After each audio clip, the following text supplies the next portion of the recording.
Hello guys, from this video I'm starting a new video series on ASP.NET. So what is ASP.NET?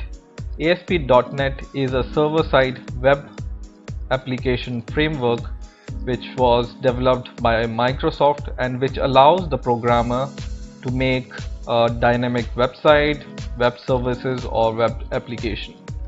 And if you want more details about what ASP.NET can do, you can always go to www.asp.net.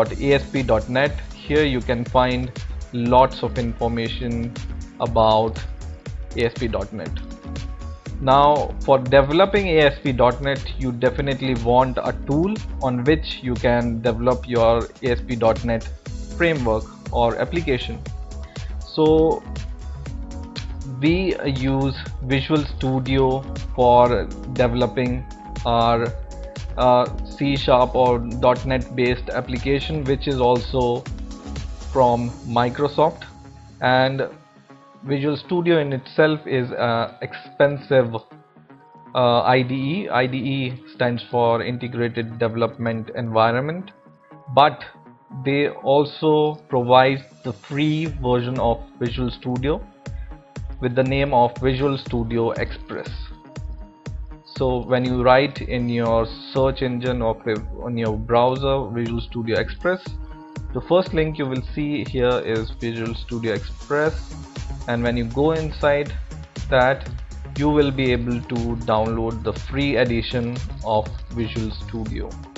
Now what version of Visual Studio we want is this Visual Studio Express. Whatever is the latest version, it will come here, and we want the Visual Studio Express for web development. So just click it and choose your language and just install your Visual Studio Express. Okay, and it's very easy to install it, just a few clicks and you will be able to install Visual Studio Express on your system. Now once you have installed Visual Studio on your system, you can just go to your start button and just click it and open Visual Studio. Okay, and once it's open, we can make a new project or new website using ASP.NET inside this Visual Studio IDE. So what we can do is we go to this file here and we say new, and you can choose either of them. You can choose a project or you can choose simply a website if you want to make a website using ASP.NET. So I'm going to choose this website from here, and it will open a file dialog which will ask you what kind of website do you want to develop. In here you have two options for making your ASP.NET framework website. Either you can make it with Visual Basic or you can make it with Visual C#. I'm going to use Visual C#, and the first option I will choose here is Visual.NET website. Okay, and here you can also give the name of your website from here. So for example, I will write here my website. Okay, and then in here you can also choose a file or folder wherever you want to save your project. So I will leave it as default and I will click OK. And once you click OK, it will generate all the files which are required by your ASP.NET project, and it will generate a few files here. You will see here in the Solution Explorer you have some files, which is, for example, I will open a file from here. default.axpx. So this is the code which is automatically generated by your ASP.NET project, and it creates a lot of content when you create your project. It has about page, it has default page, and you have this environment, and in here you will be able to see three tabs. And right now we are in source tab, and when you click here design tab, you will be able to see the front end of your website. So by default it generates a sample website for you, which you can then edit and make custom website according to yourself. And it has automatically generated this home tab and about tab for you, which are there also in your solution. Now, by the way, solution and project I haven't explained you.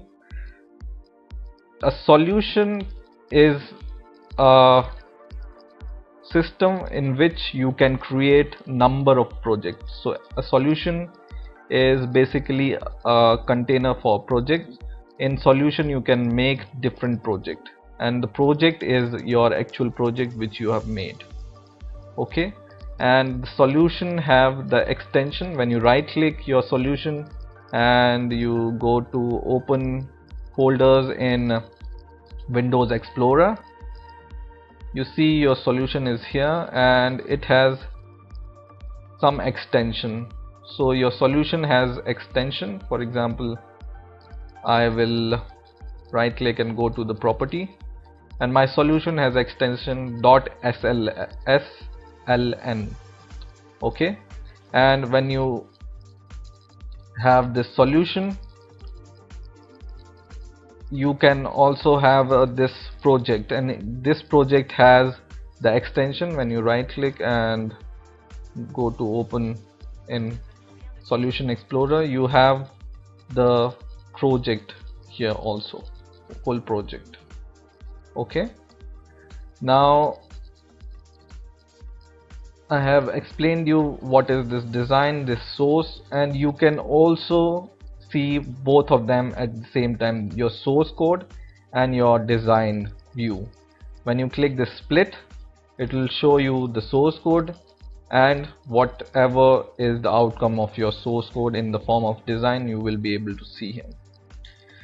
Now I have by default this Solution Explorer open, this Property Explorer open, and this Toolbox open. And if you are not able to see these perspectives in your Visual Studio IDE, you can always go to Visual View and you can open Solution Explorer from here. You can open your toolbox here, which is this toolbox, and your Solution Explorer is this. If you can't see this Solution Explorer, you can just go here and open here these perspectives from here. Okay, and you can also move this according to yourself. Wherever you want to have this on your Visual Studio, you can just drag and drop and just move there. Okay, so like this, and I can move this property like this. Okay, now by default, because we have created our project in C#, you have the file extension default.aspx.cs. This is the code behind file in which we are going to write our C# code. So this is the front end which contains HTML and CSS content, and there is one more file called .cs file. So when I click this .cs file, it has its own code. So this code we are going to use for writing our C# code. So when we need to write our C# code, so for example, I have this default ASPX code and I'm in the design mode, and I will go to the toolbox, and for example I will take a button and drag and drop into my application. Now this button has its own properties. So when you select this button, you have its text. You can click this you can click this button and go to the properties, and here you will be able to see all the properties of this button. You can change the text of this button, for example click me, or and you can also change the ID of this button, for example click B1 for button 1. And when you change this here, click underscore B1, and then when you go to your default ASPX.cs application, here you will be able to write the code for this button action perform. Now whenever you drag and drop this button, where is the code generated for this button itself? By default it will not generate the code for the button in here. It will just, you will be able to write the action perform methods and events in this code, in this default code, and in here you will be able to see all the global ASPX content. So this is the application content here, and when you click this default ASPX file, you will be able to see a button, and we have changed our button ID as click underscore ID underscore B1.